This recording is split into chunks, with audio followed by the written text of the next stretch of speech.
Colossenses, capítulo 4, nós vamos ler o versículo 2. Perseverai em oração, velando nela com ação de graças. Amém. Até aqui a leitura da palavra de Deus. Existem dois erros cruciais e fatais que você arrisca cometer em qualquer área da vida. O primeiro é considerar que você já sabe tudo o que é possível saber sobre um determinado assunto, a ponto de você pensar que não tem mais nada a aprender, eu já sei tudo. Tudo que era possível saber sobre isso eu já sei. Não tem mais nada a aprender. Esse é o primeiro erro. O segundo é considerar que o assunto é tão difícil que é impossível até mesmo começar a entendê-lo, quanto mais se aprofundar nele. Se você considerar que já sabe tudo o que poderia saber sobre um assunto e que, portanto, você não tem mais nada a aprender, o teu conhecimento será necessariamente limitado pela tua própria ignorância. E se você cometer o segundo erro, se você se deixar paralisar diante da dificuldade de um tema, você jamais crescerá nem desenvolverá como pessoa. Não há assunto tão simples que jamais precise ser aprofundado e nem assunto tão difícil que não possa ser apreendido. Isso é verdade com relação a qualquer área da vida, até mesmo com relação à tua vida com Deus. Há cristãos, por exemplo, que, por não terem abandonado a sua arrogância, iludem-se a si próprios. Eles pensam que eles já esgotaram todo o conhecimento de Deus e tudo que se relaciona a Deus.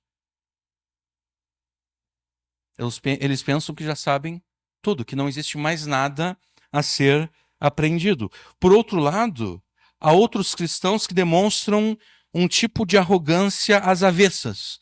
Não uma arrogância que se coloca acima dos outros, mas uma arrogância que põe em dúvida o poder, a bondade e a graça de Deus a favor do seu povo. Uma arrogância que diz, não, as coisas de Deus são tão elevadas, tão sublimes, que pessoas como nós jamais conseguiríamos entendê-las.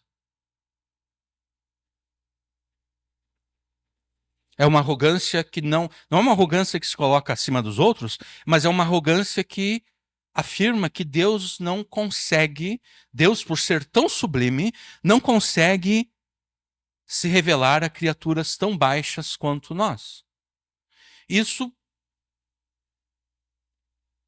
pode se mostrar de várias formas, essa arrogância que põe em dúvida o poder, a bondade e a graça de Deus ao se revelar mediante a sua palavra escrita e encarnada. Por exemplo, há teólogos que afirmam que a linguagem humana é inapropriada para falar acerca de Deus. Deus é tão sublime que a nossa linguagem humana está muito aquém de Deus e nós nunca jamais conseguiríamos falar algo verdadeiro acerca de Deus porque a linguagem humana é, comparada com a grandeza de Deus, é algo indigno, né? Então, as palavras humanas não fazem jus àquilo que Deus é e àquilo que Deus faz. Quem cai nesse erro normalmente são aqueles cristãos que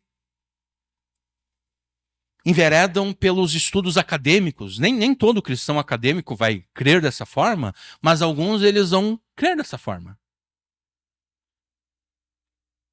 Já uma outra forma de afirmar a impossibilidade de conhecer a Deus é aquele tipo de pentecostalismo que fica sempre, como é que eu posso dizer, exaltando o mistério.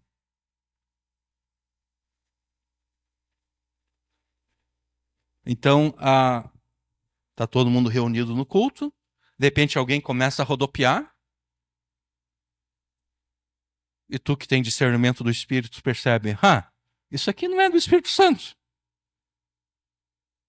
Você vai lá e vai questionar a pessoa, irmão, porque o irmão está rodopiando aí feito um peão, imitando as religiões afro, né? Porque a minha mãe, quando era pequena, né, levaram ela em terreiros e lugares assim, e ela se recorda de ter visto pessoas endemoniadas rodopiando, da mesma forma como alguns crentes ficam rodopiando supostamente pelo poder do Espírito Santo. Então, a pessoa vai lá, né, vai confrontar o irmão, por que o irmão está rodopiando como se estivesse endemoniado? O irmão vai dizer, não, não, isso aqui é mistério de Deus, isso aqui é um mistério de Deus. Quer dizer, ele acha que a manifestação do Espírito não é possível de ser explicada mediante palavras.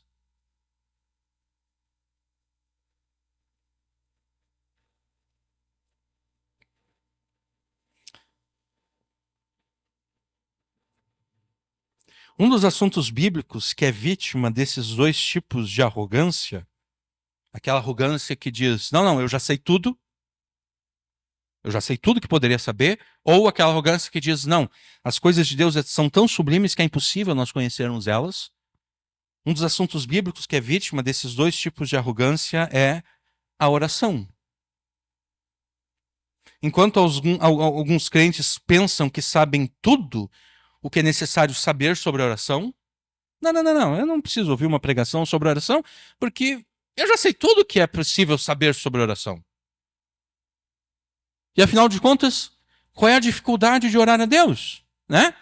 Tu se aproxima de Deus, faz o pedido que você quer fazer e termina a oração dizendo em nome de Jesus, amém. Quer dizer, qual é a dificuldade disso? Por que eu precisaria aprender acerca da oração se eu já sei tudo o que é necessário saber sobre a oração? Uns vão dizer, e outros vão dizer o seguinte, outros interpretando erroneamente Paulo em Romanos 8:26, em Romanos 8:26, uma citação parcial e fora do contexto, vai dizer que nós não sabemos orar como convém. Né? Então, essa pessoa, ela vai fazer essa citação parcial e fora do contexto de Paulo, em Romanos 8:26, e ela vai dizer, olha, é impossível nós aprendermos como orar de forma mais adequada e eficaz, porque nós não sabemos orar como convém. Bom, se nós não sabemos orar como convém, isso quer dizer que nós deveríamos, no mínimo, tentar aprender a orar como convém, né? É mais ou menos como é mais ou menos como esses dias eu estava vendo uma espécie de debate e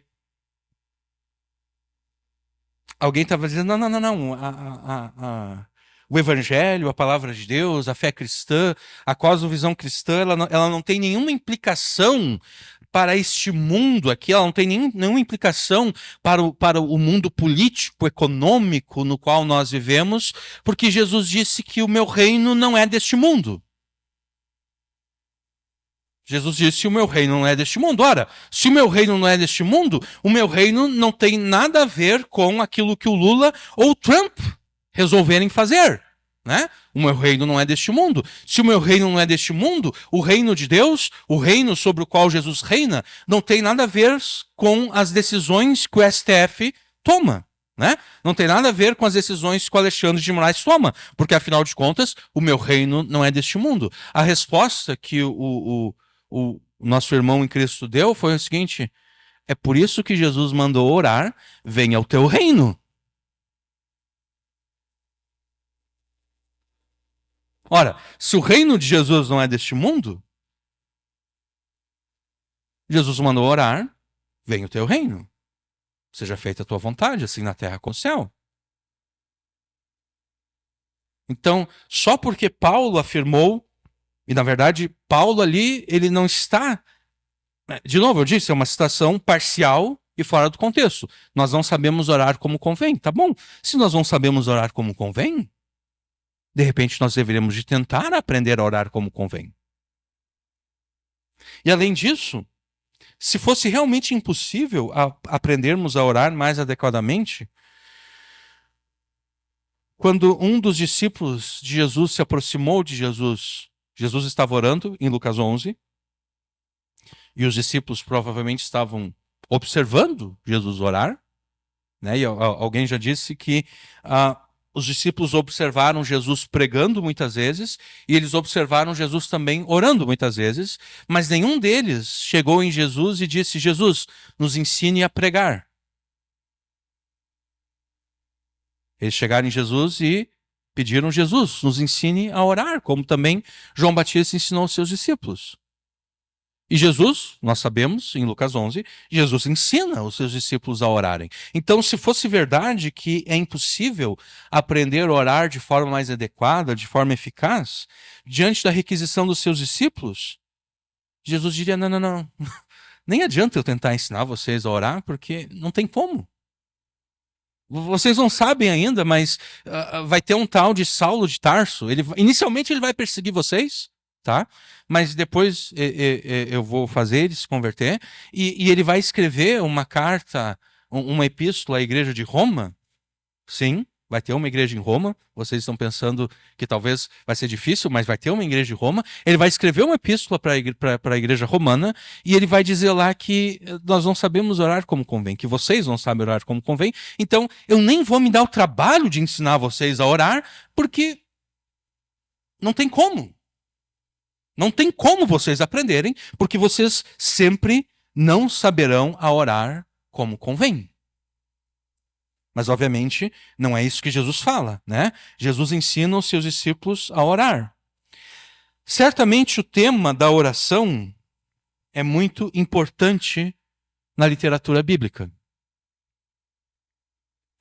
Porque é pela oração que nós comungamos com Deus, que nós temos comunhão com Deus. É pela oração também que nós alcançamos de Deus bênçãos tanto espirituais como também bênçãos temporais. É por meio da oração que nós somos fortalecidos com o poder do Espírito Santo, e é por meio da oração que nós vencemos as batalhas e lutas espirituais, tanto contra o diabo, como também contra o mundo e contra a nossa própria carne, contra os nossos pecados. A questão então é: como devemos orar?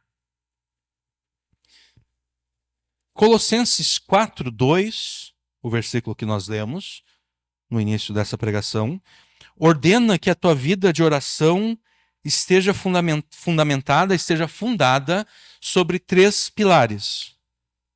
O primeiro pilar é a oração perseverante, perseverai em oração.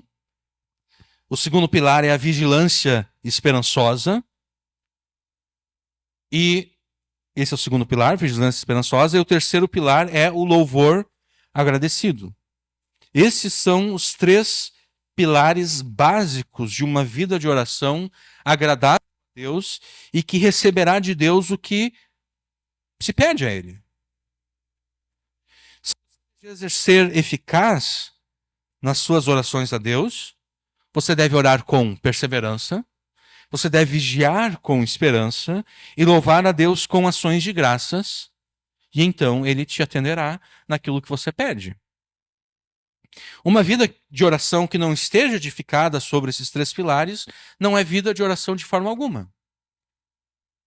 E, obviamente, nós não podemos imaginar que nessa pregação nós esgotaremos tudo o que poderia ser dito acerca da oração, porque nós vamos examinar apenas um versículo. Né? Nós poderíamos examinar Lucas 11, onde Jesus ensina os seus discípulos a orar. Nós poderíamos examinar Mateus capítulo 6, onde Jesus também ensina os seus discípulos a orar, a mesma oração, a oração que nós chamamos Pai Nosso. Nós poderíamos ir para os vários salmos que tratam acerca da oração e de como os salmistas oravam a Deus, como eles argumentavam com Deus, e obviamente nós não podemos fazer isso em uma única pregação.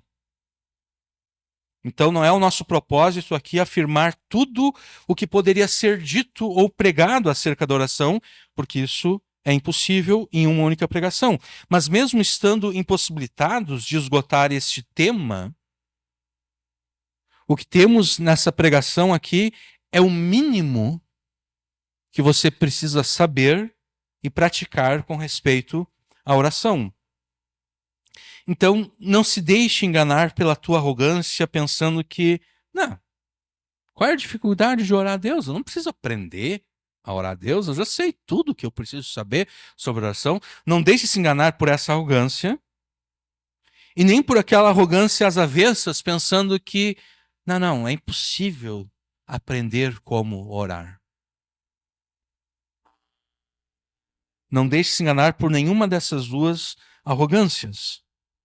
Ouça a voz do Espírito Santo no decorrer dessa pregação, porque ele te ensinará coisas importantes acerca da oração, para que você, ao orar com esperança, ao orar com perseverança, ao vigiar com esperança e ao louvar a Deus com ações de graças, você seja atendido por Deus. Paulo começa o versículo 2 de Colossenses 4 com um imperativo que a gente poderia dizer um imperativo genérico, acerca da responsabilidade e necessidade de uma vida perseverante de oração, né? Ele escreve: perseverai em oração.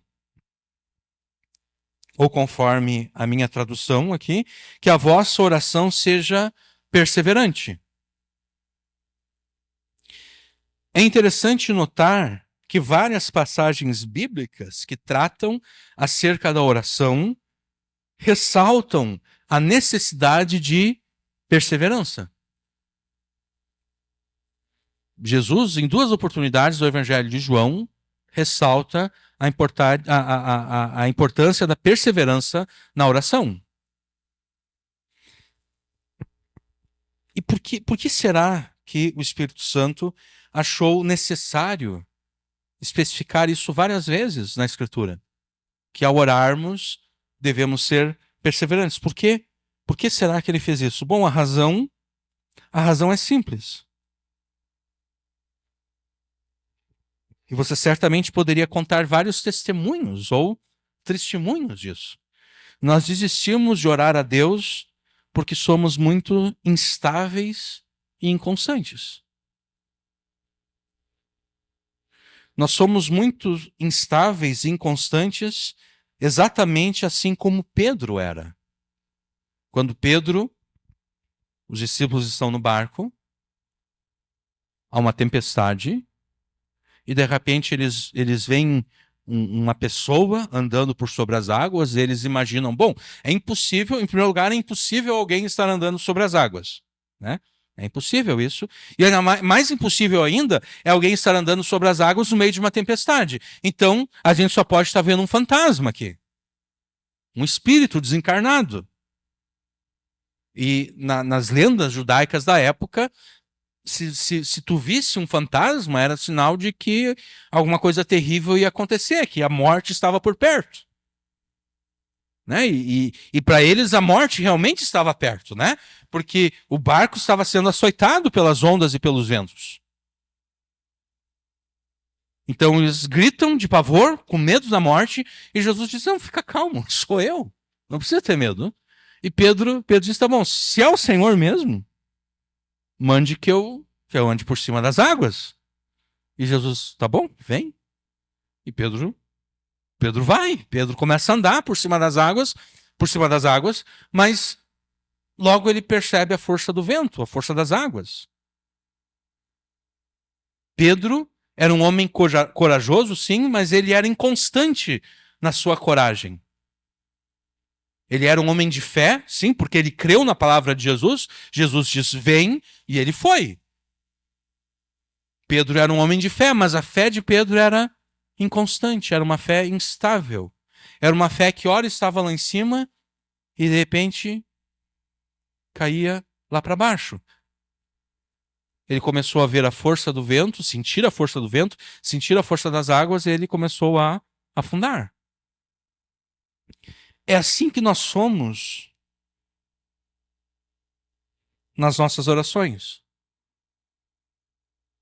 Nós somos instáveis, nós somos inconstantes, porque assim como Pedro, nós preferimos confiar mais na força do vento e das ondas do que na voz de Jesus. Em vez de sermos controlados pela fé que devemos ter em Deus, a fé que nós devemos ter em Jesus, nós nos deixamos controlar pelas nossas emoções. E as nossas emoções são facilmente influenciadas por aquilo que vemos e sentimos em nós mesmos e ao redor de nós, e não por aquilo que nós sabemos e cremos e conhecemos acerca de Deus. Então, quando nós nos propomos a orar por algum assunto, nós até começamos. E nós oramos por 1, 2, 3 semanas. Mas quando chega na 4ª semana, nós começamos a perceber a força dos ventos e das ondas. Na 4ª semana, nós começamos a observar todas as dificuldades e impossibilidades que devem ser superadas para que a nossa oração seja atendida. A gente começa a perceber, olha, para que isso aqui aconteça, aquilo, tudo isso aqui tem que acontecer e tudo isso é impossível de acontecer. No mínimo é improvável que tudo isso aconteça. E não apenas improvável, é impossível que vá acontecer todas essas coisas para que isso aqui que eu estou pedindo aconteça.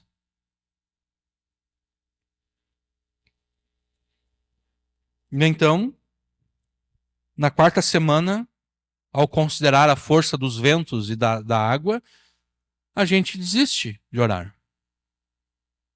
É óbvio que essa cronologia aqui de 1, 2, 3, 4 semanas foi criada por mim a título de ilustração. Mas certamente você, como eu disse antes, você poderia contar vários testemunhos, né? De tantas orações que você começou a fazer e desistiu.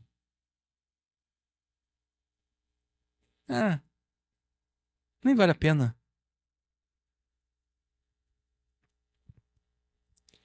A aparente demora de Deus em responder à tua oração e todas as dificuldades e impossibilidades que devem ser superadas te desanimam por completo, de modo que, em vez de perseverar na oração, você desiste. E o que acontece quando você desiste de orar?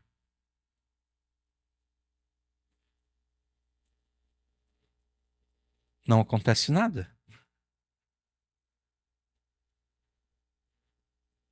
A tua oração é para que acontecesse alguma coisa, mas você desistiu de orar.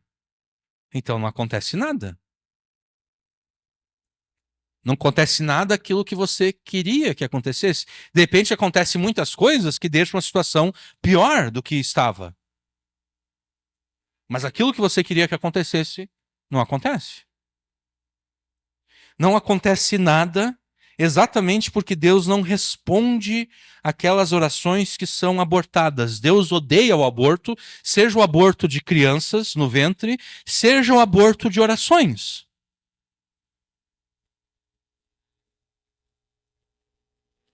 Deus não responde aquelas orações que foram abortadas por estarem sendo feitas sem fé. Porque quando você ora com fé, você não se deixa desanimar nem pelo tempo decorrido sem a resposta de Deus, e tampouco você se deixa desanimar pelas dificuldades e impossibilidades que devem ser superadas.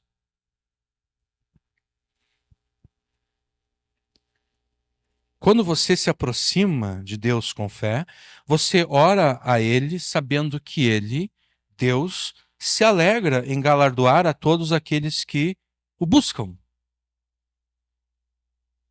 Quando você se aproxima de Deus com fé, você ora a Ele sabendo que nada constitui dificuldade ou mesmo impossibilidade para Deus. E há algumas semanas atrás nós tratamos disso aqui, né?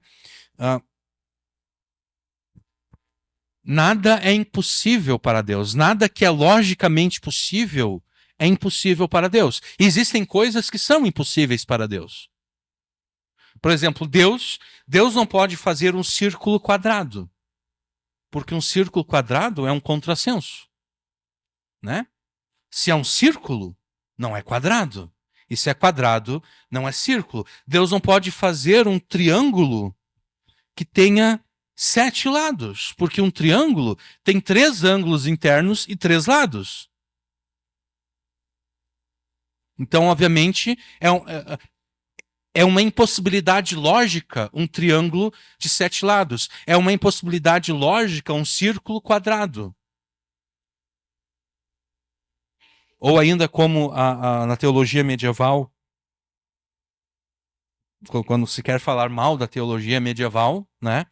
A gente diz que os teólogos medievais se dedicavam a questões tais como: será que Deus é poderoso o suficiente para criar uma pedra tão pesada que ele mesmo não consegue carregá-la?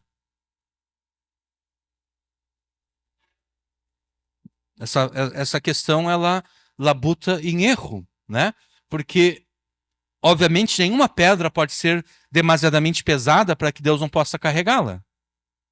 Então, certamente Deus não pode fazer algo que seja tão pesado que ele não consiga carregar, né? Afirmar isso ou perguntar isso é o mesmo que perguntar se Deus pode fazer um triângulo de 7 lados. Obviamente, Deus não pode fazer um triângulo de 7 lados, porque não existe um triângulo de 7 lados. Se é um triângulo, tem 3 lados. Então, Deus pode fazer tudo aquilo que é logicamente possível ser feito. E a aplicação prática disso que nós tratamos algumas semanas atrás foi o seguinte: olha, se eu devo orar com perseverança, eu devo orar até que eu receba aquilo que eu estou pedindo a Deus, ou até que aquilo que eu estou pedindo a Deus seja logicamente impossível. E o exemplo mais claro que eu consigo imaginar dessa situação é o seguinte: um homem se apaixona por uma mulher. E ele começa a orar a Deus por aquela mulher. E ele ora para que Deus conceda aquela mulher como esposa para ele. Só que aquela mulher conhece um outro homem, se apaixona e casa com aquele homem. Bom, agora é logicamente impossível que Deus me conceda aquela mulher, né? Porque ela já está casada com outro homem. Então, agora eu deveria de orar por aquela mulher até que eu recebesse ela, ou até que fosse logicamente impossível que ela fosse me dada. Agora é logicamente impossível que ela seja dada a mim, porque ela se casou com outro homem. Ou de repente ela morreu, né? Se ela morreu, novamente, é logicamente impossível que ela seja dada a mim. Então eu devo orar até que eu receba aquilo que eu estou pedindo, ou até que aquilo que eu estou pedindo seja logicamente impossível.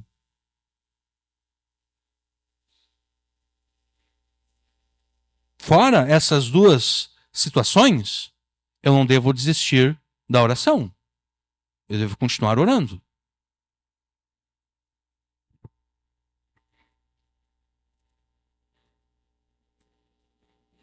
Então vou repetir aqui. Quando você se aproxima de Deus com fé, você ora a Ele sabendo que nada constitui dificuldade ou mesmo impossibilidade para Deus. Sim, para você os obstáculos parecem difíceis e até mesmo impossíveis.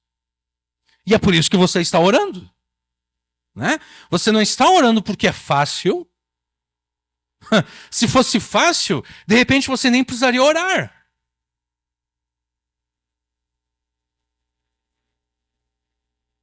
Né? Se eu tô andando com o meu carro, o pneu fura, eu não preciso fazer uma vigília de oração para que né, para trocar o pneu.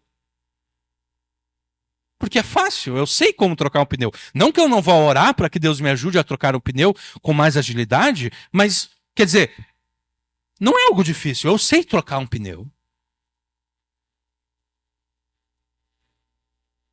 Agora, se eu estou com uma doença que é difícil de ser curada, ou de repente impossível de ser curada, ou de repente eu estou orando a favor de alguém e, obviamente, eu não tenho o poder de transformar o coração daquela pessoa para que ela se arrependa dos seus pecados. Apenas o Espírito Santo tem o poder de fazer isso. Né? Então, quer dizer, eu não estou orando porque é fácil, eu estou orando exatamente porque é difícil ou até mesmo impossível para mim. Então, para você, sim, os obstáculos podem parecer difíceis ou até mesmo impossíveis, mas para Deus não existe dificuldade ou impossibilidade alguma. Sendo logicamente possível, é possível para Deus.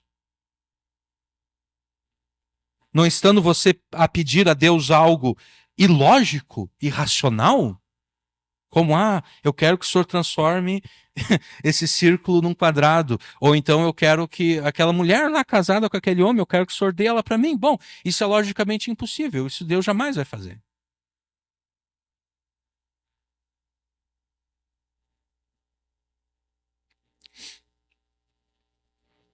Isso quer dizer que quando você desiste de orar por qualquer assunto, você está testemunhando que aquele assunto é por demais difícil para Deus. Não, não, Deus é como eu. Isso ali é difícil para mim e deve ser difícil para Deus também. Ou aquilo lá é impossível para mim e é impossível para Deus também. No final das contas, eu estou dizendo que Deus é como eu. É isso que eu estou dizendo quando eu desisto de orar. Ou talvez, em vez de duvidar do poder de Deus, você esteja duvidando da bondade de Deus. De repente você até considera que Deus seja poderoso o suficiente para superar qualquer dificuldade e impossibilidade, mas você não crê que Deus faria isso por você.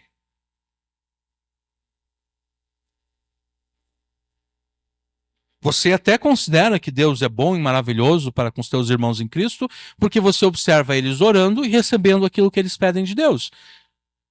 Mas você pensa, não, Deus não me ama tanto assim. Ele não é, ele é até bondoso para com os outros, mas comigo não. Com relação a você, você acha que Deus tem má vontade. E é por isso que você considera nem valer a pena insistir e perseverar em oração. Sempre que você desistiu de alguma oração, você desistiu devido à tua incredulidade. Você foi incrédulo, ainda que momentaneamente, mas você foi incrédulo. Uma incredulidade momentânea suficiente para te fazer desistir de orar. Você tenha se tornado incrédulo com relação ao poder de Deus. Não, isso é muito difícil, isso é impossível. Ou talvez você tenha se tornado incrédulo com relação à bondade de Deus. Ou de repente com relação a ambos. É difícil, e ainda que não fosse difícil, Deus não é bom. Pelo menos não bom para mim, a ponto de dar aquilo que eu estou pedindo, a ponto de fazer aquilo que eu estou pedindo. Então, de novo, sempre que você desiste de alguma ação, você desistiu devido à incredulidade. E o que você deve fazer, então, é arrepender-se dessa incredulidade. E jamais duvidar nem do poder de Deus e nem da sua bondade. A partir de agora, jamais desista das tuas orações a Deus. Não importa que te pareça que Deus está demorando muito para te responder. Na minha família, às vezes a gente gosta de dizer uma frase. Uma frase que foi dita por uma menina na época que eu estudava no Liberato. A minha mãe cuidava de uma menina, filha de uma irmã nossa em Cristo, que na época vinha aqui na igreja. E no Liberato tinha dias que tinha o turno duplo, né? Eu estudava na parte da manhã, mas como são matérias do ensino médio, mas também matérias técnicas do curso técnico de eletrônica, para conseguir caber tudo, eu tinha que voltar no turno da tarde, num dos dias, para estudar. E é exatamente um desses dias em que eu tinha que voltar na parte da tarde. Então, eu tinha chegado da escola, eu ia almoçar rapidinho para poder voltar. Né? E a minha mãe estava servindo o meu prato, e a menina disse: vocês estão demorando para me tratar. E às vezes a gente fala essa frase lá em casa, né? Estão demorando para me tratar. Às vezes pode nos parecer que Deus está demorando para nos tratar. Às vezes pode parecer que Deus está demorando para nos dar aquilo que estamos pedindo a Ele. Mas a partir de agora, você deve orar e continuar orando, não importando que te pareça que Deus está demorando muito para te tratar, que Deus está demorando muito para te responder. Não importa o quão difícil ou até mesmo impossível te pareça a circunstância. Seja perseverante na oração, porque para Deus não existe dificuldade ou impossibilidade. E Deus, se você crê em Jesus, Deus é o teu Pai. E Jesus usa exatamente a imagem, a imagem do Pai para mostrar o quão Deus está interessado em conceder aos seus filhos aquilo que eles têm necessidade. Jesus diz, olha, vocês são maus, tá? Vocês são pecadores. Vocês não se comparam a Deus como Pai. Mas mesmo vocês, pessoas más, quando o filho de vocês pede pão, vocês não dão uma pedra. Não, vocês preparam um pão. Quando ele pede um peixe, vocês não dão uma serpente para ele, para eles, vocês preparam peixe, vocês preparam comida. E se vocês que são maus fazem isso com relação aos filhos de vocês, quanto mais então o vosso Pai Celeste. Então, não desista jamais das orações que você faz a Deus. Teve um irmão nosso do passado que ele orou pela salvação do filho de um amigo dele e ele já estava orando por 50 anos. E até aquele momento o rapaz, agora já homem, feito já, meia idade, ainda não tinha se convertido. E alguém perguntou para esse homem que estava orando, disse, tu acha que Deus vai salvar fulano de tal por quem tu está orando? E a resposta dele foi, bom, Deus não deixaria eu orar todo esse tempo para não salvar o fulano de tal, né? A nossa tendência seria pensar, bom, se eu estou orando todo esse tempo e até agora Deus não respondeu, é porque realmente Deus não quer me dar aquilo que eu estou pedindo. Mas ele olhou pelo outro lado.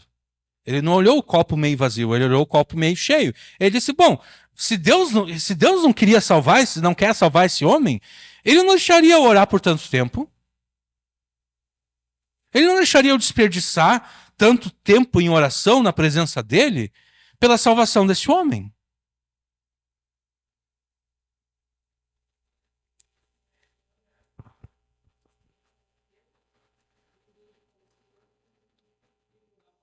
Sim, ele se converteu. Depois da morte dele, o homem por quem ele orava, ele se converteu. Então, persevere em oração e seja insistente com Deus nas suas orações e pedidos a Ele. Até que você receba, ou até que seja impossível, logicamente impossível realmente.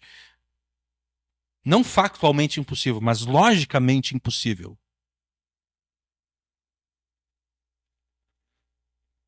Você está orando pela salvação de alguém e a pessoa morre. Bom, agora não adianta mais orar, né? Porque aos homens está ordenado morrerem uma vez, depois disso vem o juízo. Ou você estava orando pela cura da pessoa e a pessoa morreu.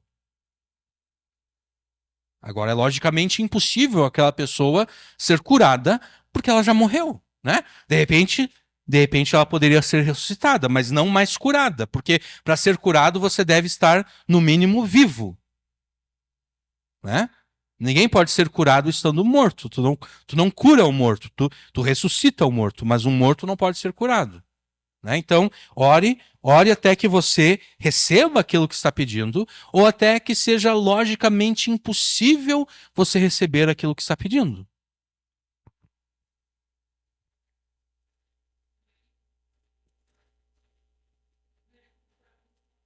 Sim, sim, sim. Orar para que Deus, oh Deus, aquela mulher casada lá, eu peço que o Senhor me dê ela. Não faz sentido, porque Deus. Sim, mas logicamente, por isso que eu deixei claro o que eu queria dizer antes com logicamente impossível, né? Logicamente impossível é uma coisa que não faz sentido do ponto de vista lógico. Um círculo só pode ser um círculo, ele não pode ser um quadrado, né? Um triângulo, ele só pode ser um triângulo, ele não pode ser um objeto de 7 lados. Então é impossível que Deus faça um triângulo com 7 lados. Deus pode todas as coisas? Deus pode todas as coisas logicamente possíveis. Deus pode todas as coisas que são racionalmente possíveis. Entendeu? Então, um triângulo de 7 lados é racionalmente impossível. Porque, por definição, um triângulo tem que ter 3 lados. Se não tem 3 lados, nem é triângulo para começo de conversa.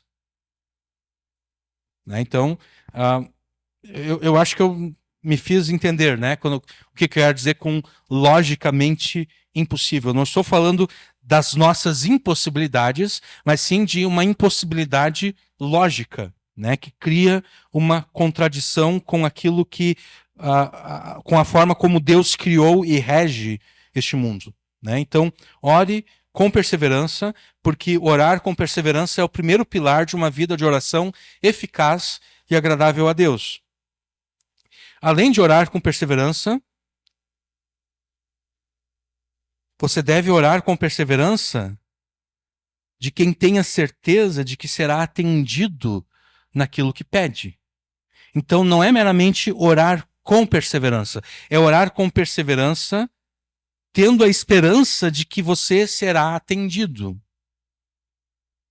E aqui eu preciso explicar que nós usamos a palavra esperança de modo diferente daquilo que nós encontramos na Escritura. Nós usamos a esperança, nós usamos a ideia de esperança como simplesmente um desejo que nós temos. Eu tenho esperança de que o Brasil vai ser um país melhor. Quer dizer, é o desejo que eu tenho de que o Brasil será um país melhor, um país próspero e assim por diante. Eu não tenho certeza desse desejo, eu não tenho certeza de que isso realmente vai acontecer, mas é o meu desejo, é a minha esperança. Mas a Bíblia não usa esperança dessa forma. A Bíblia usa esperança como certeza. Para a palavra de Deus, a esperança não é meramente um desejo que a gente não sabe se vai ser concretizado ou não. Na palavra de Deus, a esperança é algo que nós sabemos que é certo que vai acontecer. Então, além de orar com perseverança, você deve orar com a esperança de quem tem a certeza de que será atendido naquilo que pede. O versículo 2 continua: perseverar em oração, velando nela com ação de graças. Ou conforme a minha tradução, que a vossa oração seja perseverante, vigiando por meio dela com ação de graças. Se orar com perseverança é o primeiro pilar de uma vida de oração eficaz e agradável a Deus, vigiar com esperança é o segundo pilar. O verbo grego gregorel pode ser traduzido como vigiar, velar, estar atento, estar alerta, estar acordado. E essa palavra é usada no Novo Testamento em vários contextos. Por exemplo, Jesus, no jardim do Getsêmani, ele está prestes a ser traído por Judas, está prestes a ser entregado aos pecadores, como ele mesmo afirma. E ele chama os seus discípulos e ele diz o seguinte: a minha alma está profundamente triste até a morte. Fiquem aqui e vigiem comigo. É a mesma palavra aqui traduzida como velar. Gregorel. Fiquem aqui comigo e vigiem comigo, velem comigo. Estejam atentos. Estejam alertas. Fiquem acordados. E Jesus vai orar. E quando Jesus volta, Jesus encontra os seus discípulos dormindo. E Jesus diz a Pedro: então, nem uma hora vocês puderam vigiar comigo? A mesma palavra. Em outro lugar, Jesus afirmou o seguinte, Lucas 12, 35 a 40, estejam preparados com o corpo cingido e as lamparinas acesas. Façam com os homens que esperam pelo seu... Façam com os homens que esperam pelo seu Senhor ao voltar ele das festas de casamento, para que logo abram a porta quando vier a bater. Bem-aventurado aqueles servos a quem o Senhor, quando vier, encontrar vigilantes, é a mesma palavra. Em verdade lhes digo que há de cingir-se, dar-lhes lugar à mesa, e aproximando-se os servirá. Quer ele venha à meia-noite ou de madrugada, bem-aventurados serão eles se os encontrar vigilantes. É a mesma palavra. E também em 1 Tessalonicenses 5, versículos 1 ao 6, irmãos, no que se refere aos tempos e às épocas, não há necessidade de que eu lhes escreva, porque vocês sabem perfeitamente que o dia do Senhor vem como ladrão à noite. Quando andarem dizendo paz e segurança, eis que lhes sobrevirá repentina destruição, como vêm as dores de parto à mulher que está para dar à luz, e de nenhum modo escaparão. Mas vocês, irmãos, não estão em trevas para que esse dia os apanhe de surpresa como ladrão, porque vocês são todos filhos da luz e filhos do dia. Nós não somos da noite nem das trevas. Assim, pois, não durmamos como os demais, pelo contrário, vigiemos, a mesma palavra, e sejamos sóbrios. Assim como Paulo, aqui em Colossenses 4:2, Jesus também relacionou o gregorel, vigilância, à oração. Vigiem e orem para que não caiam em tentação. Jesus afirma que para conseguirmos vencer as tentações, devemos não apenas orar, mas também devemos vigiar. No contexto de Mateus 26:41, onde Jesus ordena vigiem, orem para que não caiam em tentação, vigiar indica a ação de exercer maior cuidado com relação àquelas áreas em que somos espiritualmente fracos, em relação àquelas áreas em que somos mais sujeitos à tentação e ao pecado. Porque não adianta eu estar eu orar a Deus para que Deus me ajude a vencer a tentação e o pecado, se eu não vigio na área em que eu estou fraco para a tentação e para o pecado. Né? Não faz nenhum sentido. Se eu quero vencer o pecado, eu devo sim orar a Deus para que pelo poder do Espírito Santo eu consiga matar as obras da carne, mas eu devo vigiar. Eu devo, uma aplicação prática de vigiar nesse sentido aqui é cortar a mão, arrancar o olho e cortar o pé que te faz tropeçar.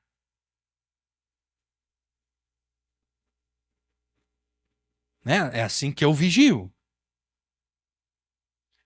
Eu presto atenção àquelas áreas da minha vida em que eu sou fraco para a tentação e para o pecado. Eu considero tudo aquilo que me leva a pecar e eu corto aquilo ali da minha vida. Então, não é pecado tomar bebida alcoólica? Não, não é pecado tomar bebida alcoólica. Mas eu sei que eu tenho problema nessa área. Eu sei que eu não vou me contentar com uma latinha de cerveja ou uma taça de vinho. Não, eu vou querer beber até cair de bêbado. Então, embora não seja pecado eu comprar bebida alcoólica e ter bebida alcoólica na minha casa, como eu sei que esse é um problema que eu tenho, eu vou cortar isso da minha vida. Quando eu vou no mercado, eu nem vou passar perto do corredor onde tem bebida alcoólica. Eu não vou nem passar perto. Por quê? Porque eu estou vigilante com relação a essa área em que eu sou fraco.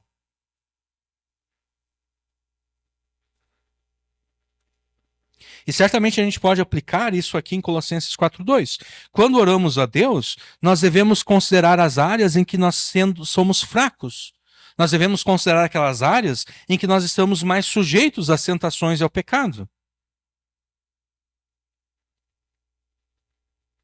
Porque se nós queremos receber de Deus aquilo que pedimos a Ele, certamente devemos evitar a todo custo a tentação e o pecado. E isso por 3 razões. Em primeiro lugar, cada vez que nós pecamos, nós demonstramos falta de fé nos mandamentos de Deus. Se eu minto, eu demonstro falta de fé no mandamento que me ordena que eu não devo prestar falso testemunho. Se eu adultero, se eu roubo, eu demonstro falta de fé nesses mandamentos. Eu não creio nesses mandamentos.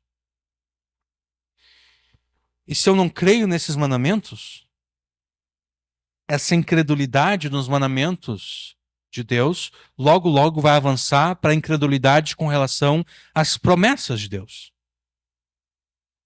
Porque a incredulidade é um ser, a gente pode dizer assim, é um ser insaciável. A incredulidade não vai ficar satisfeita em te fazer descrer dos mandamentos de Deus, não. Ela vai querer avançar. Você começa descrendo dos mandamentos de Deus e você vai terminar descrendo também das promessas de Deus. E se você descrer das promessas de Deus, por que você continuaria orando? Né? Então o pecado ele te faz desistir da oração por essa razão. O pecado, sendo fruto da incredulidade, vai fazer com que você se torne incrédulo, não apenas com relação aos mandamentos, mas também com relação às promessas. E quando você não crer mais nas promessas, não tem por que continuar orando. Em segundo lugar, a própria bondade de Deus impede ele de responder às nossas orações quando pecamos contra ele. Porque se eu peco, imagina só, eu estou orando por uma determinada circunstância e eu estou pecando. Se Deus me conceder aquilo que eu estou pedindo, o pecado em mim vai me fazer pensar que Deus, na verdade, está me recompensando pelo meu pecado. Eu vou chegar a pensar, viu, olha só, o pastor fica falando contra o pecado, mas aqui está Deus me recompensando pelo pecado. Eu estou pecando abertamente contra Deus e Deus está me abençoando. Deus está me dando exatamente aquilo que eu estou pedindo. O pecado em mim vai me enganar a ponto de me fazer pensar que Deus está me recompensando. Então, para evitar esse tipo de mal-entendido, Deus retém a resposta dele às minhas orações enquanto eu estou na prática do pecado. E Deus faz isso para o meu bem, porque ele sabe, Deus está vendo lá, ó, João. Eu conheço o João. O João, o pecado, o João é tão burro que ele vai se deixar convencer pelo pecado dele e ele vai pensar que eu estou recompensando ele pela prática do pecado. E eu não quero isso para o meu filho João. Então eu vou demorar um pouco mais para responder a oração dele. Perceba que eu preferi me chamar de burro e não te chamar de burro. Mas ao me chamar de burro, eu estou, por tabela, também te chamando de burro, né? Deus, não. Os meus filhos, eles não são muito espertos. Eles não são muito espertos. Eles vão se deixar enganar pelo pecado. Eles vão pensar que eu estou premiando eles pelo pecado e eu não posso permitir que isso aconteça. Em terceiro lugar, nós devemos considerar que, sendo o nosso Pai, Deus sempre nos disciplina quando pecamos abertamente contra ele, conforme escreveu o escritor de Hebreus no seu capítulo 12. E certamente uma das disciplinas que Deus exerce sobre nós é retardar as suas respostas às nossas orações. Uma forma de Deus nos disciplinar é ele não dar logo aquilo que nós estamos pedindo. Mais ou menos como os pais fazem com seus filhos, né? De repente o filho está pedindo uma coisa ao pai, o pai até estava disposto a gastar dinheiro naquilo e comprar aquele presente para o seu filho, mas o seu filho está meio rebelde, está meio desobediente. E o pai pensa, quer saber, eu vou disciplinar o meu filho. Eu não vou dar esse presente para ele agora.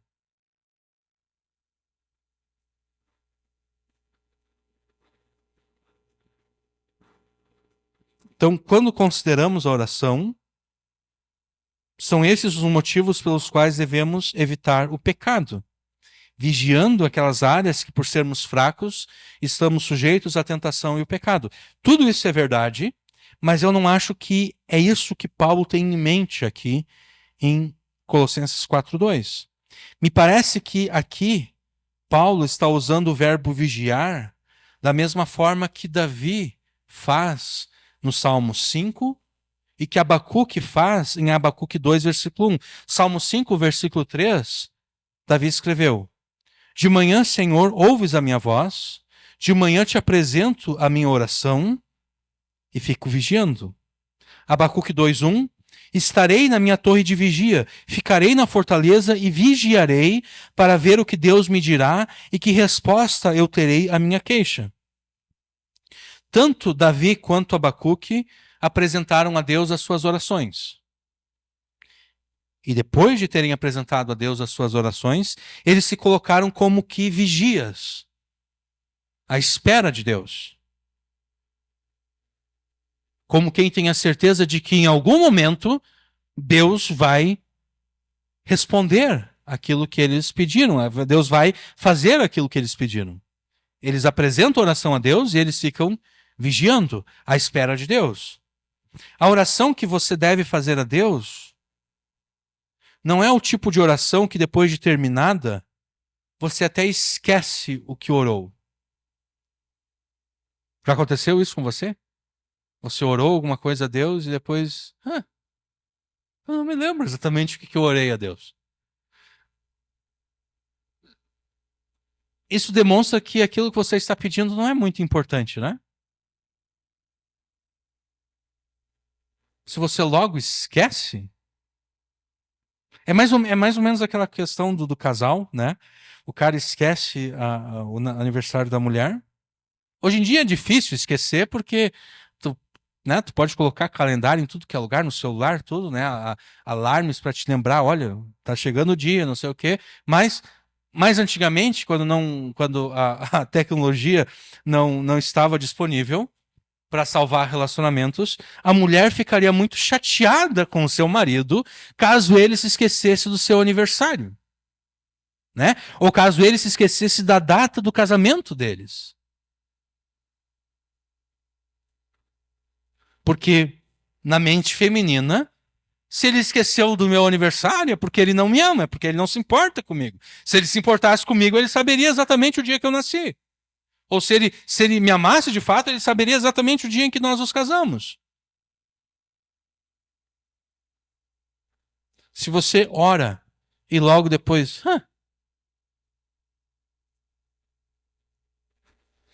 Ou até mesmo uma pregação, né? Você vem no culto, você ouve a pregação, e depois, no outro dia, ou até mesmo na próxima semana, o pregador pergunta se as pessoas se lembram, e a pessoa, o que será que o pastor pregou mesmo na semana passada? Bom, se você não se lembra, não foi muito importante para você. E se não foi muito importante para você, é porque você não está obedecendo o maior de todos os mandamentos.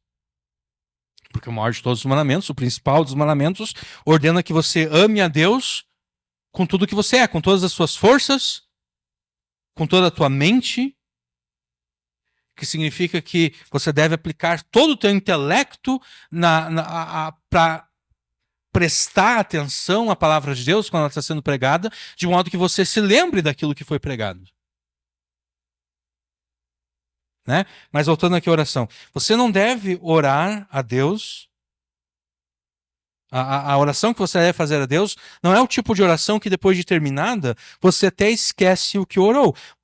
Você deve orar a Deus e mesmo depois de ter terminado a oração, aquela oração ainda está constantemente nos teus pensamentos.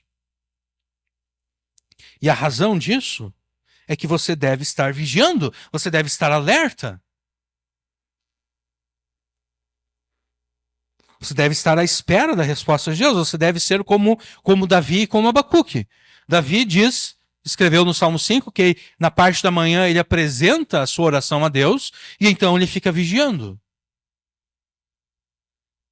Abacuque diz que ele orou e agora ele vai subir na sua torre de vigia e ele vai ficar esperando ver o que Deus vai responder.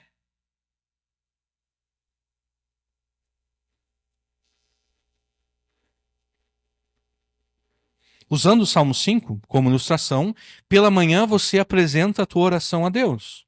E durante o resto do dia, enquanto você cumpre as suas muitas responsabilidades, você cumpre essas responsabilidades como quem vigia, como quem está de alerta, esperando a resposta de Deus, imaginando se vai ser este o dia em que Deus finalmente vai te atender.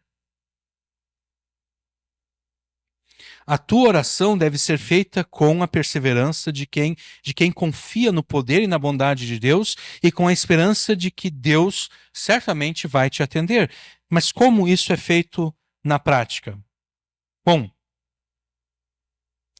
para entender como isso é feito na prática, nós vamos ter que tratar um pouquinho aqui da gramática e da sintaxe do idioma grego, tá? Mas vocês vão perceber que não é tão difícil assim. Em Colossenses 4:2, o verbo gregorel, velar, vigiar, a depender da tradução, esse verbo aqui, na verdade, ele é um particípio, tá? E sintaticamente, este particípio é um particípio adverbial de modo. Agora você certamente está pensando nas aulas de português que você tinha na escola, tá? Ele é um particípio adverbial de modo, ou seja, esse particípio ele cumpre um papel de um advérbio de modo. O que é um advérbio de modo? Um advérbio de modo determina o modo pelo qual a ação do verbo principal é concretizada. Então, o advérbio de modo, ele determina o modo pelo qual a ação do verbo principal é concretizada.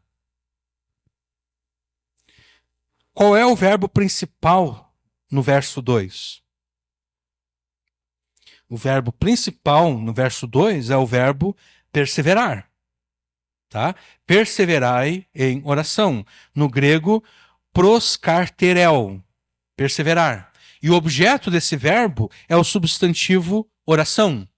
Perseverai em oração. Então, gregorel, vigiar, é o particípio adverbial de modo relacionado com o verbo perseverar. Ele determina o modo pelo qual a ação de perseverar na oração é cumprida. Então, se nós perguntássemos a Paulo, Paulo, como é que nós perseveramos em oração?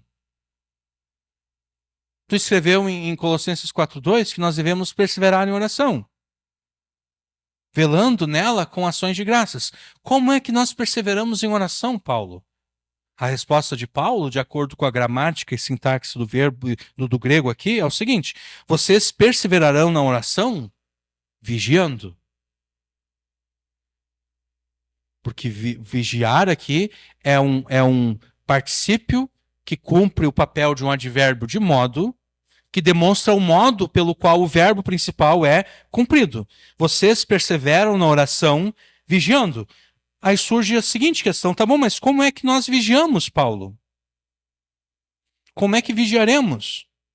Bom, nós já determinamos antes que nesse contexto o vigiar significa ficar à espera da resposta de Deus, como tenha certeza de que Deus atenderá a oração. Mas como é que nós fazemos isso na prática?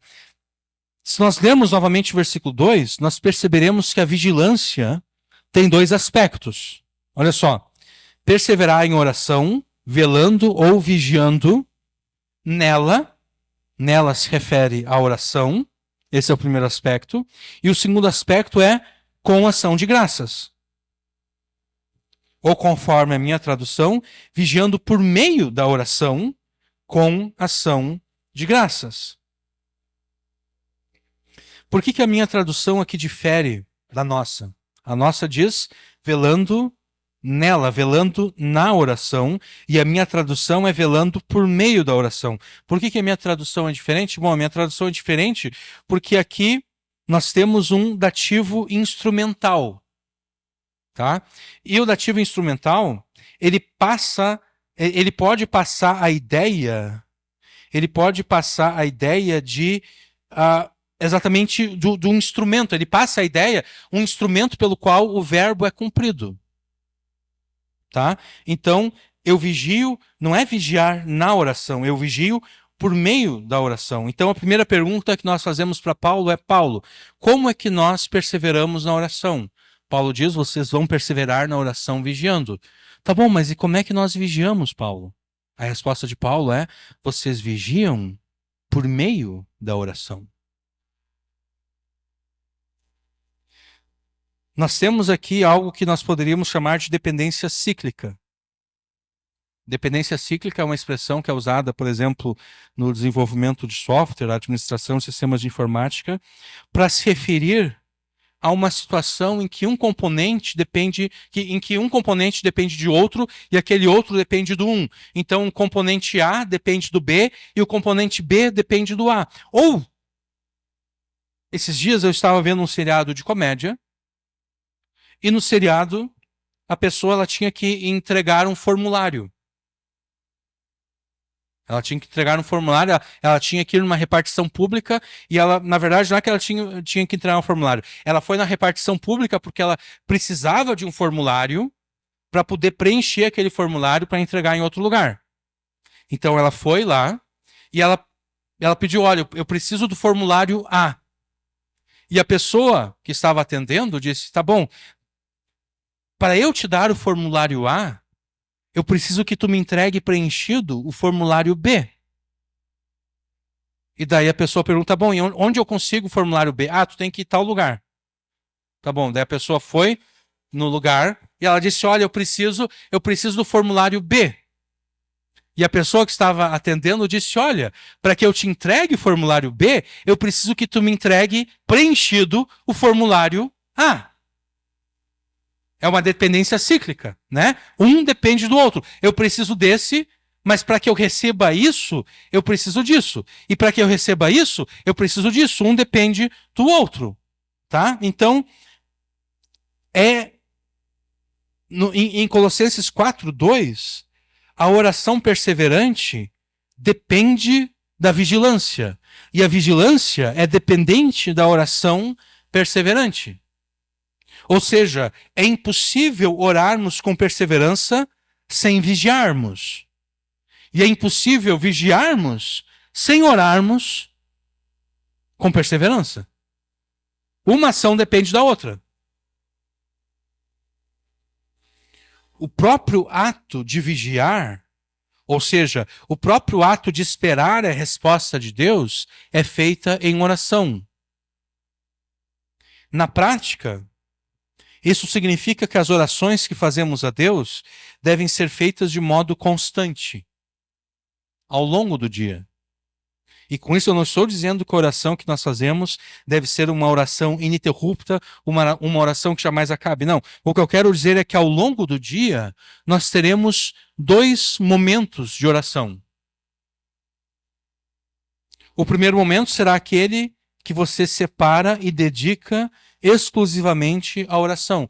E a título de ilustração, vamos imaginar que este primeiro momento seja na parte da manhã. 1 hora de oração, ou meia hora. Depende se você considera que 1 hora seja muito, então meia hora de oração pela manhã. Esse é o período em que você dedica a Deus para orar a Ele. Nesse momento você vai fazer a Deus todos os teus pedidos em oração. Tudo aquilo que você quer que Deus faça por ti ou por outras pessoas, nesse momento você vai orar a Deus. Tá? Esse é o primeiro momento de oração. Tendo terminado este período de oração, você vai seguir com um dia, né? Você tem as responsabilidades, você tem que trabalhar, ou de repente você é dona de casa, você vai cuidar da casa, você vai cumprir todas as tarefas que tem que fazer, tá? Vamos imaginar que você esteja trabalhando fora. E vamos imaginar que você trabalhe atendendo o público. Né? Você trabalha, de repente, numa loja, a tua responsabilidade é chega o cliente, você chega no cliente, pergunta o que ele quer comprar, o que ele está interessado, e você ajuda o cliente a encontrar aquilo que ele necessita. Então você está ali trabalhando, você está esperando chegar um cliente. Enquanto você espera a chegada do cliente, você deve estar vigiando em oração. Digamos que num dia seja um dia fraco na loja. E os clientes, não estão chegando muitos clientes. Então você, de repente, tem um intervalo de 5, 10, 15 minutos entre um cliente e outro. Bom, você vai aproveitar esses 5, 10, 15 minutos para vigiar em oração. Você vai se colocar em oração por aqueles minutos ali que você tem e você vai dizer, Senhor, o Senhor se lembra que hoje de manhã eu fiz aquele pedido, eu estou aqui novamente relembrando ao Senhor dessa necessidade?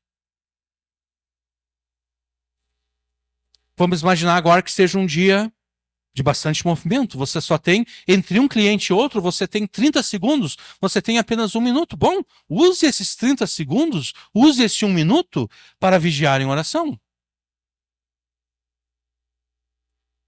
Você teve o primeiro momento de oração, logo no início do dia, 1 hora ou meia hora, e agora ao longo do dia você está vigiando em oração. Você tem um tempinho livre, você lembra a Deus do pedido. Mais ou menos como o Neemias faz no livro dele. Né? Neemias, ele ouve notícias da cidade de Jerusalém que está destruída, e ele separa um bom tempo para orar e jejuar a Deus. E então ele era copeiro do rei, né? Ele servia na presença do rei, ele entra na presença do rei e o rei percebe que o seu servo está triste, e naquela época seria, como é que eu posso dizer, seria um desrespeito para com o rei estar triste na presença do rei. Né? Porque os reis naquela época eles eram tidos como divinos. Então, demonstrar tristeza na presença do rei seria uma espécie de blasfêmia contra o rei. Né? Mas Neemias ele está tão transtornado pela circunstância, pela situação trágica de Israel, de Jerusalém, que ele não consegue evitar ter uma expressão triste na presença do rei. E o rei pergunta: ô Neemias, qual é o teu problema, cara? O que está vendo contigo aí? E Neemias diz que ele ora a Deus, né? É esse tipo de oração.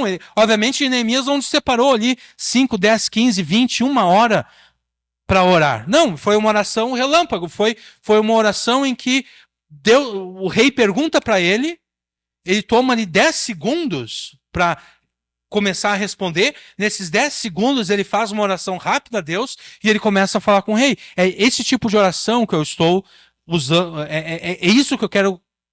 É isso que eu quero dizer com essa vigilância em oração. Não é aquela oração, de novo, não é aquela oração que você fala a Deus e depois o resto do dia você nem se lembra do que você orou. Não. Aquilo que você pede a Deus constantemente está na tua mente. E não apenas constantemente está na tua mente. Constantemente você coloca diante de Deus. E você pode ir fazendo um revezamento, né? No intervalo, você tem intervalos ali de 1 minuto, né? No primeiro minuto, você relembra a Deus o primeiro pedido que você fez na parte da manhã. No segundo minuto que você tem livre, você vai para o segundo pedido e assim por diante. Você vai, ao longo do dia, você vai passando novamente por aquela lista de pedidos que você fez a Deus. Não importa se você tem 5, 10, 15 minutos ou apenas 30 segundos para fazer isso. A questão é usar todo o tempo que você tiver disponível para vigiar e esperar de Deus a resposta. Relembrando a Deus os teus pedidos por meio dessa vigilância em que você ora, essa vigilância por meio da oração. Aproveite cada oportunidade que você tiver durante o seu dia, seja essa oportunidade pequena ou grande, para relembrar a Deus os teus pedidos a Ele. E essa oração pode ser bem simples, ela não precisa ser algo extremamente, como é que eu posso dizer? Não precisa ser um pedido formal. Pode ser: Senhor, meu Pai, eu quero... Opa, estou caindo aqui. Senhor, meu Pai, eu quero te lembrar mais uma vez desse assunto. E você cita o assunto. Quero mais uma vez lembrar o Senhor desse assunto aqui. Dessa circunstância. E eu não estou dizendo, olha só... Eu não estou dizendo que você deve substituir aquele período maior dedicado exclusivamente à oração por essas orações rápidas ao longo do dia. Não é isso que eu estou dizendo. Eu estou dizendo que é as duas coisas. 2 momentos distintos de oração ao longo do dia. Aquele primeiro momento em que você realmente dedicou a oração, né? De repente você considera, não, se eu não fosse orar, eu teria que levantar às 6:30 da manhã para poder chegar a tempo no trabalho. Mas eu quero ter um tempo de oração. Então em vez de levantar às 6:30, eu vou levantar às 15 para 6. Eu tenho tempo de tomar um café rapidinho, café da manhã rapidinho, e eu tenho meia hora de tempo para orar a Deus. Você faz isso, e ao longo do dia, o tempo que você tiver livre, você vigia em oração. Esse é o primeiro aspecto da vigilância, vigiando por meio da oração. O segundo aspecto é a ação de graças. O primeiro pilar de uma vida de oração eficaz e agradável a Deus é a oração feita com perseverança. O segundo pilar é a vigilância com esperança. E o terceiro é a vigilância com ação de graças, né? Vigiando, velando nela com ação de graças. Então aqui Paulo está acrescentando ação de graças, louvar a Deus com ação de graças.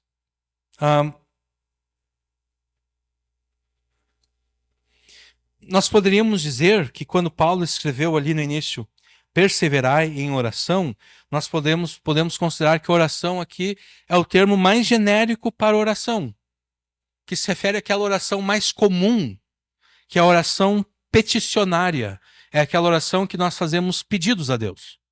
Tá? Já a ação de graças é um tipo mais específico de oração. É aquela oração em que eu não estou pedindo algo a Deus. É aquela oração em que eu estou agradecendo a Deus por alguma bênção recebida. Em que eu estou demonstrando gratidão e contentamento com o que Deus já fez por mim e já me deu. Por que nós devemos, além de orar com perseverança, além de vigiar com esperança, por que nós devemos ter esse momento de ação de graças? Por que nós devemos, por que essa vigilância deve estar associada com ação de graças? Em primeiro lugar, você deve render graças a Deus, porque a razão é por meio da razão da ação de graças que a tua fé e confiança em Deus aumentam. Porque quando você rende graças a Deus por aquilo que Ele já te deu, você forçosamente é forçado a lembrar, forçosamente é forçado é complicado, né? Você automaticamente lembra daquilo que você pediu a Deus e Ele te deu. Né? Enquanto você simplesmente está pedindo algo a Deus, você pode simplesmente ficar confrontado com as dificuldades e impossibilidades. Mas quando além de pedir, você acrescenta ação de graças, você automaticamente lembra aquilo que foi impossível no passado e que Deus mesmo assim fez. Sim, sim. Isso, exatamente. Eles estão orando a Deus, eles estão enfrentando dificuldades agora e eles estão relembrando aquilo que Deus fez no passado. O Senhor libertou os nossos pais do Egito, né? O Senhor abençoou os nossos pais, permitiu que eles passassem pelo deserto e sobrevivessem no deserto por 40 anos. O Senhor expulsou de diante deles os moradores da terra de Canaã. O Senhor fez tudo isso por nós, então agora nós pedimos que o Senhor faça isso. Quer dizer, é uma forma de argumentar com Deus, mas ao mesmo tempo é uma forma de alimentar a fé e a confiança em Deus. Quer dizer, parecia impossível antes e Deus fez. Isso quer dizer que, ainda que pareça impossível agora, Deus também pode fazer. Quando você é lembrado de tudo aquilo que Deus já fez por ti, já te deu, você tem mais confiança e fé nele em meio às suas lutas e em meio à luta que você tem com Deus em oração. Então, você está orando a Deus e você é atacado pela dúvida. Mas ao mesmo tempo que você é atacado pela dúvida, ao render ações de graças a Deus, essa tua dúvida, ela é remediada ou ela é desfeita pela tua lembrança de tudo aquilo que Deus já fez. essa lembrança da fidelidade, do poder e da bondade de Deus, destrói qualquer dúvida que venha te atacar. E você é lembrado das bênçãos que Deus te deu no passado, exatamente por meio da ação de graças, onde você agradece a Deus por tudo aquilo que Ele já fez e por tudo aquilo que Ele já te deu. Em segundo lugar, a ação de graças te protege contra a murmuração. E a gente pode lembrar de Israel no deserto. Porque quando nós lembramos de Israel no deserto, certamente nós vamos lembrar das várias vezes que eles murmuraram contra Deus. E qual foi a causa de tanta murmuração? A ingratidão deles por tudo aquilo que Deus estava fazendo. Quando eles sentiam sede pela falta de água, em vez de pedirem que Deus providenciasse água, eles reclamavam contra Deus e contra Moisés. E eles diziam, olha, seria melhor ter ficado no Egito, porque pelo menos no Egito a gente tinha água para beber.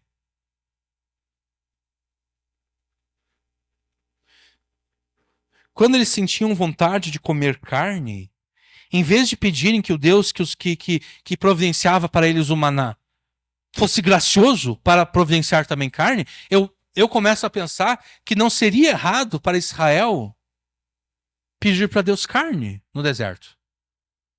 O problema é que eles, em vez de pedirem a Deus carne, dizendo o Senhor que providencia, conforme o salmista mais tarde vai dizer, o pão dos anjos, né? O Senhor que faz esse pão descer do céu, certamente o Senhor também pode nos dar carne a comer.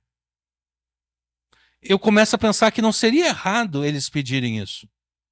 Errado é que é o seguinte, eles, em vez de eles se aproximarem a Deus dessa forma, eles diziam, olha só, seria melhor ter ficado no Egito.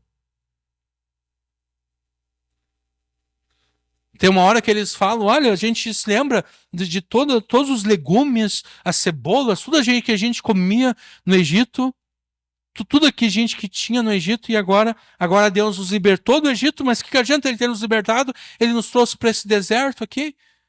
Quer dizer, a ingratidão deles é que levou eles a murmurar. Se eles se aproximassem de Deus e dizendo, Senhor, o Senhor ouviu o nosso clamor, o Senhor nos libertou da escravidão do Egito, e o Senhor agora está nos conduzindo em direção à terra prometida.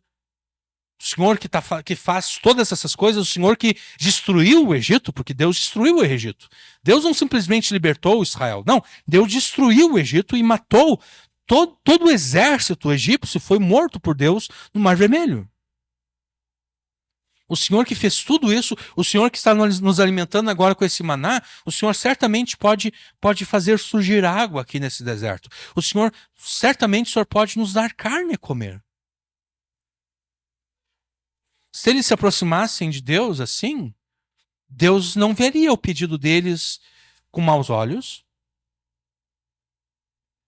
porque eles estavam demonstrando gratidão por tudo aquilo que Deus fez. Mas em vez de demonstrar gratidão, eles reclamavam. Exatamente. Então, quer dizer, a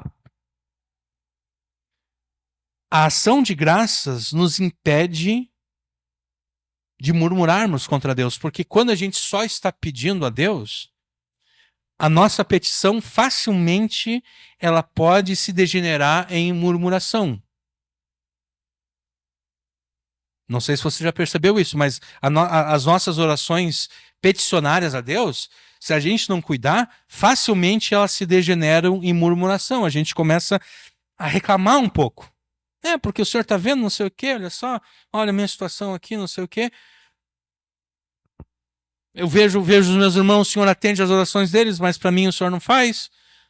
Facilmente a gente cai em murmuração. Agora, quando a gente associa essa oração peticionária com ação de graças, isso vai tornar muito mais difícil nós cairmos no pecado da murmuração. Ainda é possível? Sim, certamente ainda é possível a gente cair no pecado da murmuração, mas vai ser muito mais difícil.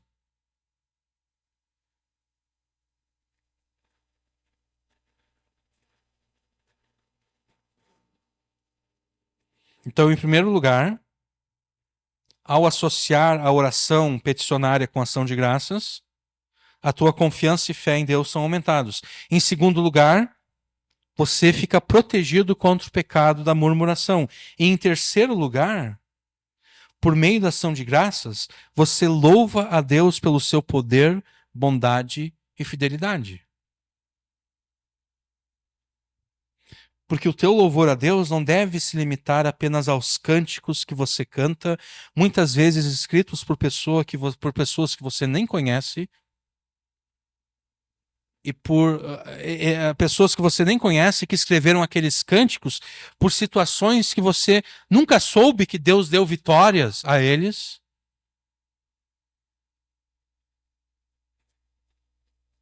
O teu louvor a Deus deve se estender à tua própria história.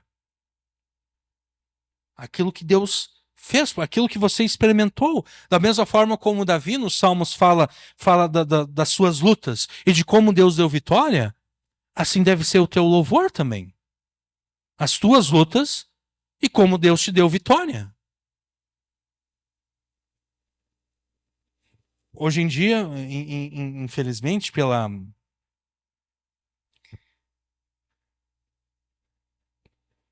por esse jogo mercadológico que é a música religiosa, saúde.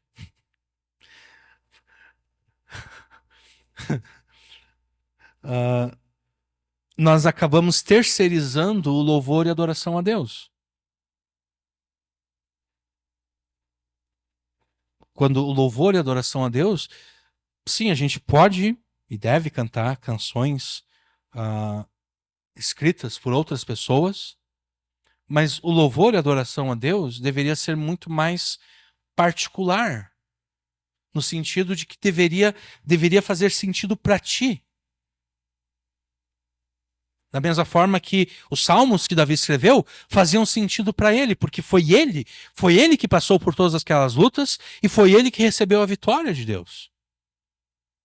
Então o teu louvor a Deus, e aqui eu estou falando mais desse louvor particular, né? O teu louvor a Deus não deveria ser tanto, eu vou colocar ali no serviço de streaming e vou ouvir alguns louvores a Deus. Tudo bem, pode fazer isso, mas seria muito mais apropriado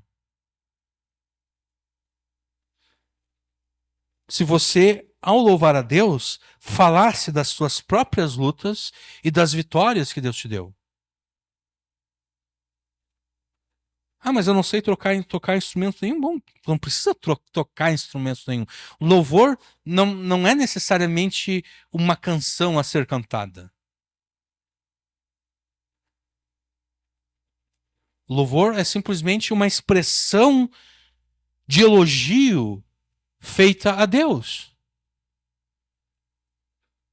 Pode ter uma melodia, pode ser acompanhada de instrumentos musicais? Pode, mas não necessariamente. Não necessariamente.